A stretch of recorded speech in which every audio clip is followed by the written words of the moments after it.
नमस्कार।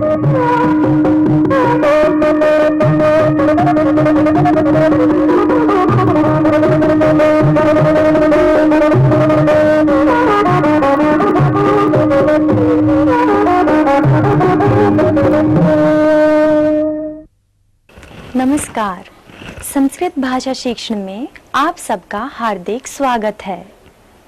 पूर्व पाठों में हम यह जानकारी प्राप्त कर रहे थे कि संस्कृत वाक्यों का प्रयोग कैसे करना है। उसी संबंध में शत्र प्रत्यांत रूपों के बारे में हमने कुछ सीखा था।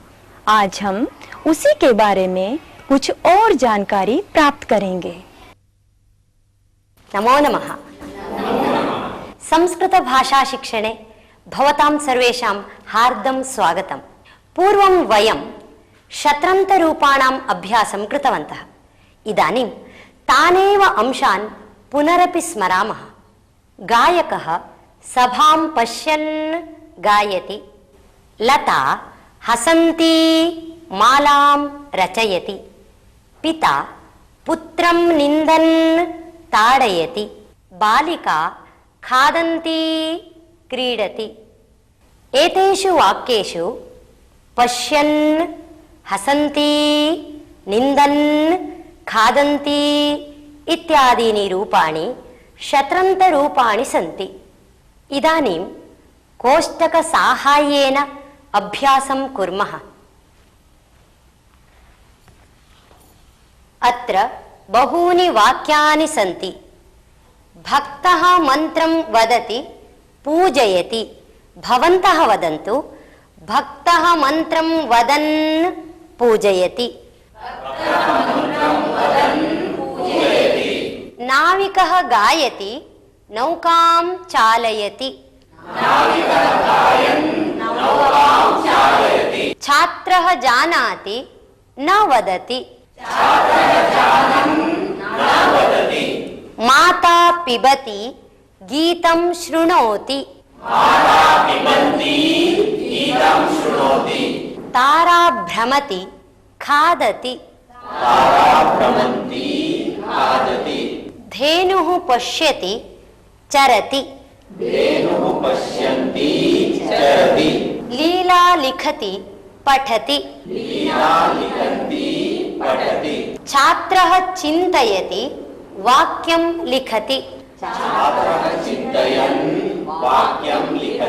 वृद्धा पत्रिकां पठति, बाल्यं स्मरति।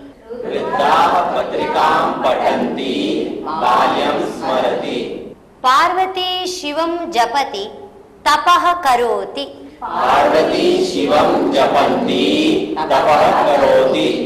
एतानि एकवचनरूपाणि। बहुवचनरूपाणि अपि वयं जानीमः। यथा गच्छन्, गच्छन्तः, पठन्, वदन्, खादन्, गायन्, मिलन्, स्मरन्, स्थापयन्, कुर्वन्, शृण्वन्, गच्छन्ति, गच्छन्त्यः, लिखन्ति, वदन्ति, खादन्ति, शृण्वति, शृण्वत्यः, कुर्वति, लिखन्ति। इदानीं भवन्तः बहुवचनरूपाणि प्रयुज्य एकम् एकं वाक्यं वदन्तु। बालकाः हसन्तः क्रीडन्ति। भक्ताः देवं स्मरन्तः प्रदक्षिणं कुर्वन्ति। भिक्षुकाः अटन्तः सन्ति। अध्यापिकाः पाठयन्तः पृच्छन्ति। नट्यः गायन्त्यः अभिनयं कुर्वन्ति।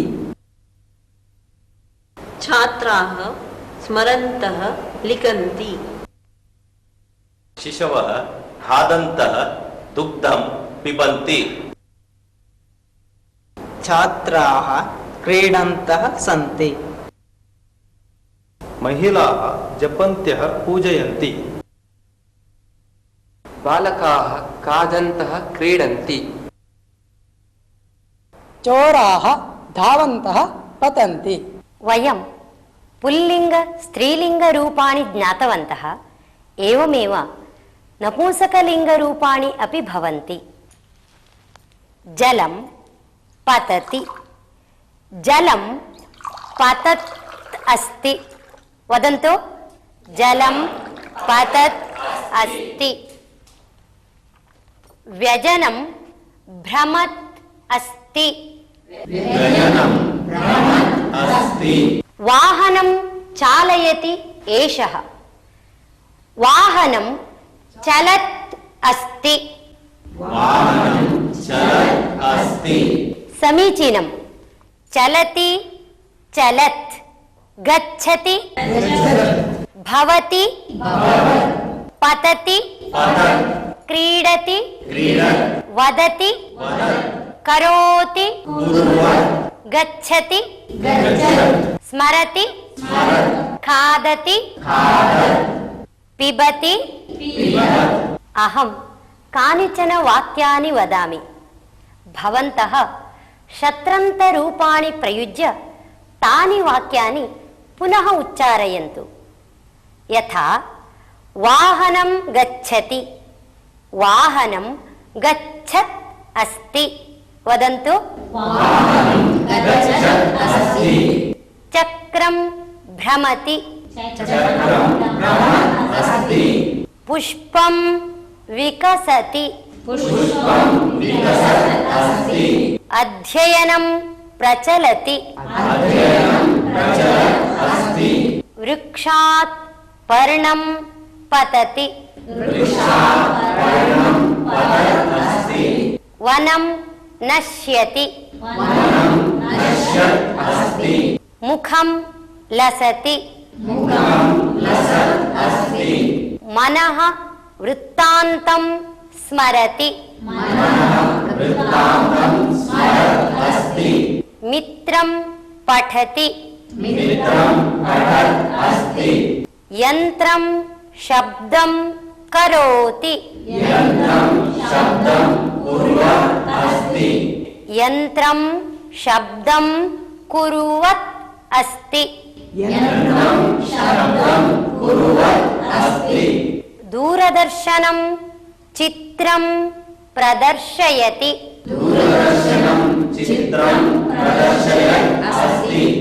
आम्रं पक्वं भवति। अब आप समझ गए होंगे कि शत्र प्रत्यांत का नपुंसकलिंग रूप गच्छत, चलत, पतत, विकसत ऐसे होते हैं। नपुंसकलिंगे एतेषां बहुवचन रूपाणि एवं भवन्ति।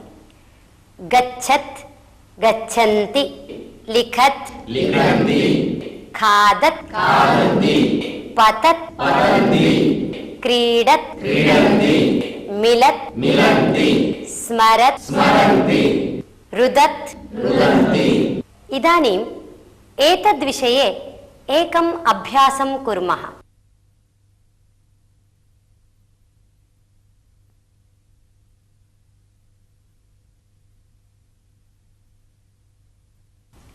गच्छति इति क्रियापदम् अस्य नपुंसकलिङ्गस्य शत्रन्तरूपं गच्छत्, एकवचनरूपं, बहुवचनरूपं गच्छन्ति, गच्छति, गच्छत्, गच्छन्ति, पठति, पठत्, पठन्ति।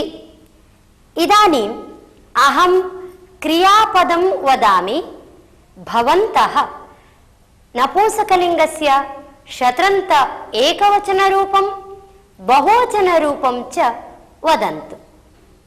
पठति, क्रीडति, मिलति, गायति, स्मरति पृच्छति भवति लिखति चोरयति अटति धावति गर्जति परिवेशयति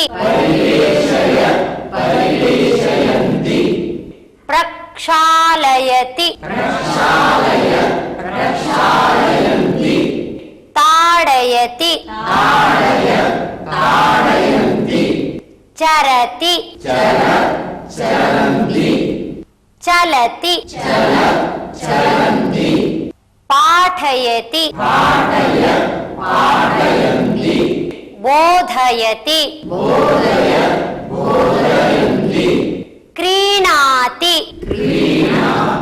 क्रीणत् क्रीणन्ति तिष्ठति तिष्ठत् तिष्ठन्ति बहु समीचीनं। भवन्तः इदानीं नपुंसकलिङ्गे शत्रन्तरूपाणि सम्यक् ज्ञातवन्तः। एतेषां वाक्ये प्रयोगः कथम् इति इदानीं कानिचन वाक्यानि वदामि। वाहनानि गच्छन्ति सन्ति, पुष्पाणि विकसन्ति सन्ति, व्यजनानि भ्रमन्ति सन्ति, वस्त्राणि शुष्कानि भवन्ति सन्ति। शत्र प्रत्यांत नपुंसकलिंग का बहुवचन रूप तो गच्छन्ति, चलन्ति, पतन्ति, विकसन्ति ऐसे होते हैं। इदानीम् अन्यम् अभ्यासं कुर्मः। एकः एकं वाक्यं वदतु, अपरः तस्य बहुवचने परिवर्तनं करोतु। यथा कमलं विकसत् अस्ति, कमलानि विकसन्ति सन्ति, विमानं गच्छत् अस्ति, विमानानि गच्छन्ति सन्ति, नक्षत्रं विलसत् अस्ति, नक्षत्राणि विलसन्ति सन्ति, वाहनम् आगच्छत् अस्ति, वाहनानि आगच्छन्ति सन्ति, वस्त्रं शुष्यत् अस्ति, वस्त्राणि शुष्यन्ति सन्ति। समीचीनम्। इदानीम् एकं मिश्र अभ्यासं कुर्मः। अत्र पुल्लिङ्गवाक्यानि अपि सन्ति, स्त्रीलिङ्गवाक्यानि अपि सन्ति, नपुंसकलिङ्गवाक्यानि अपि सन्ति। सम्यक् विचिन्त्य भवन्तः पुनः एतानि वाक्यानि उच्चारयन्तु। यथा सीता रोदिति, रामम् अनुसरति अपि, सीता रुदति, रामम् अनुसरति। वदन्तु।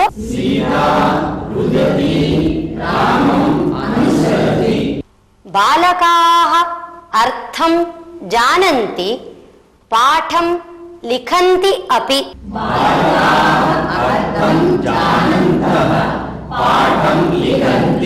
गृहिण्यः पचन्ति, सम्भाषणं कुर्वन्ति अपि।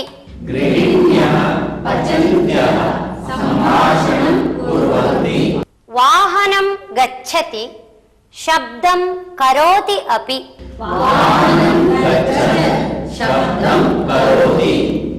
सेवकाः भ्रमन्ति, कार्यं कुर्वन्ति अपि।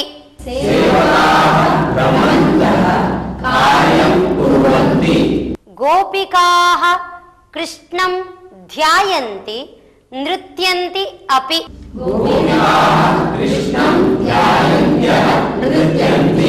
वैद्याः औषधं यच्छन्ति, चिकित्सां कुर्वन्ति अपि।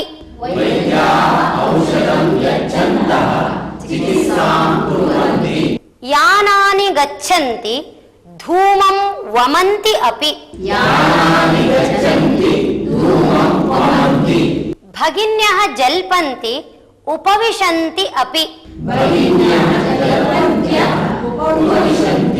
अर्चकाः मन्त्रं वदन्ति पूजयन्ति अपि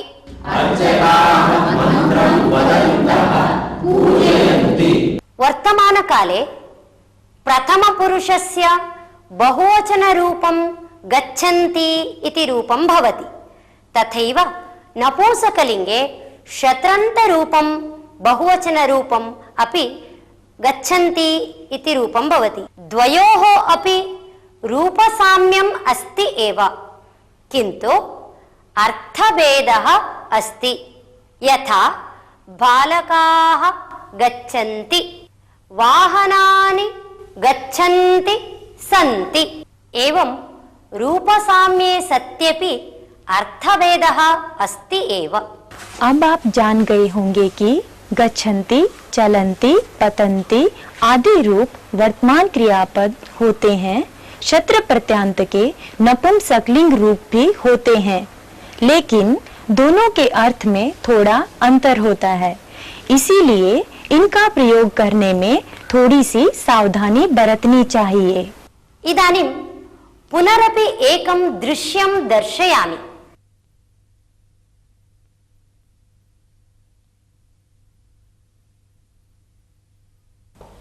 चित्राणि सन्ति, भवन्तः चित्राणि दृष्ट्वा एकम् एकं वाक्यं वदन्तु।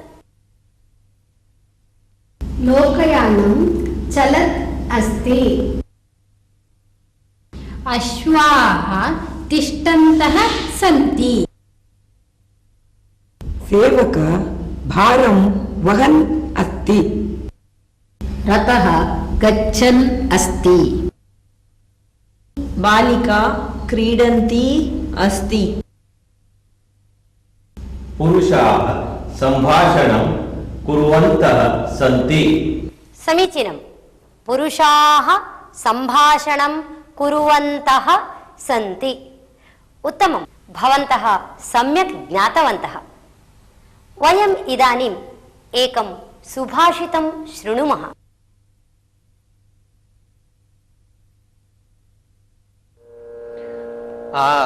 आदानस्य प्रदानस्य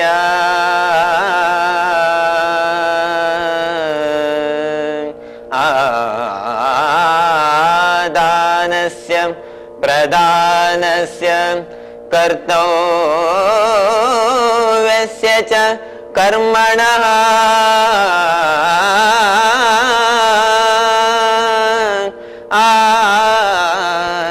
आदानस्य प्रदानस्य कर्तव्यस्य च कर्मणः क्षिप्रम् अक्रियमाणस्य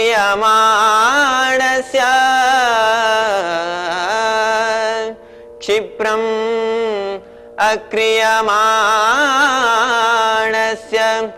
कालः पिबति तद्रसम्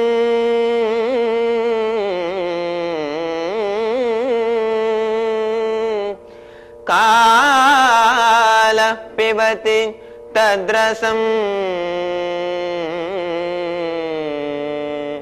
कालः पिबति तद्रसम्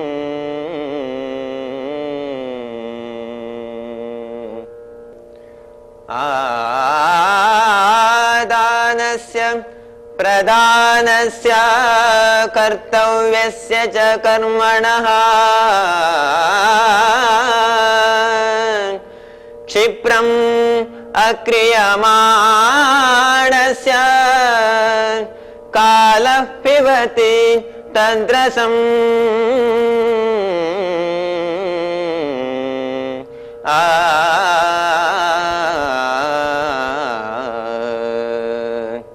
सुभाषितस्य अर्थः विद्यायाः ग्रहणे कदापि विलम्बः न करणीयः।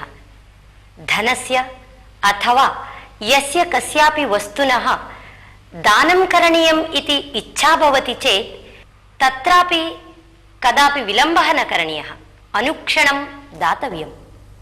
एवमेव समीचीनानि कार्याणि करणीयानि इति भासते तदा अनुक्षणं तानि कार्याणि करणीयानि। एतेषु त्रिषु विषयेषु अपि कदापि विलम्बः न करणीयः। यदि विलम्बः क्रियते तर्हि तस्य फलं कालः नाशयति।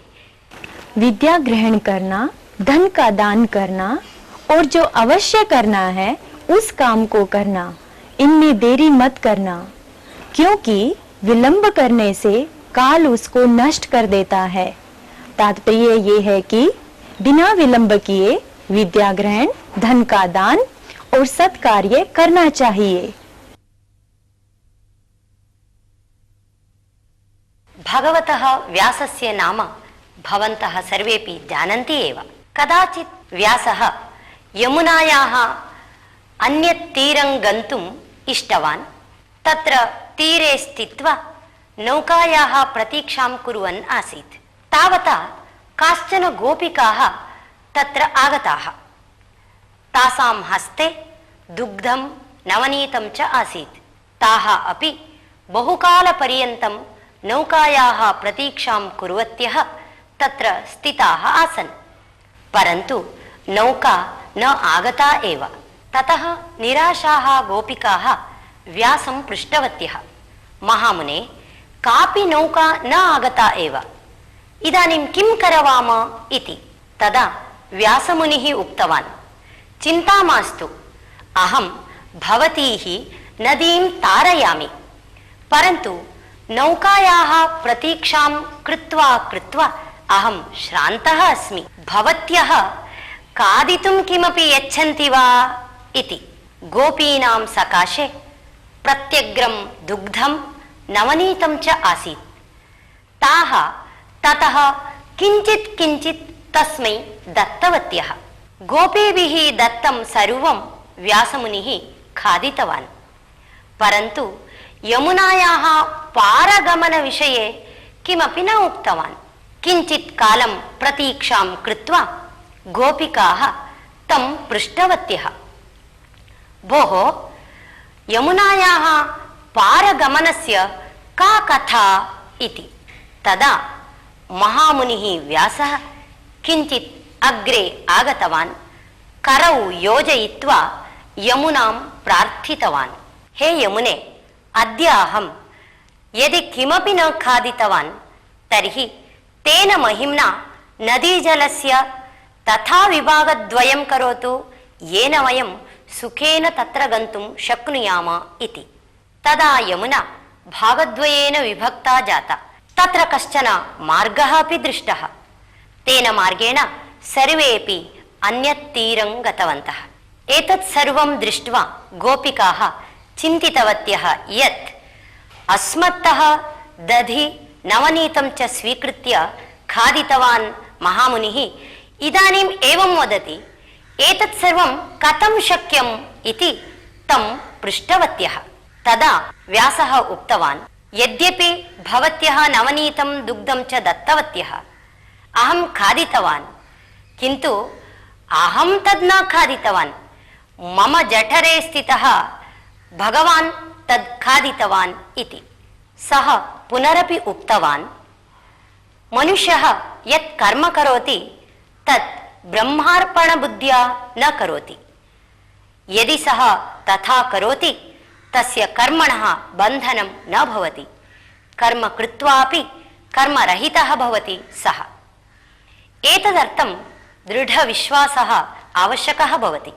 यदि दृढविश्वासः अस्ति तर्हि अल्पसाधनया एव सर्वं सिद्ध्यति इति।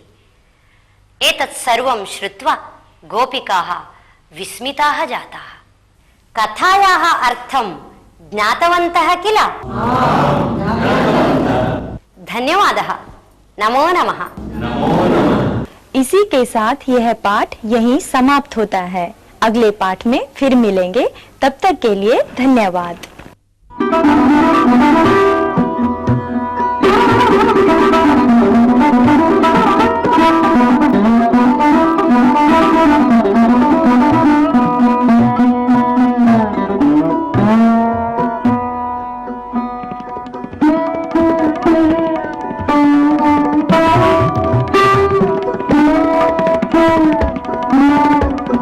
नमः।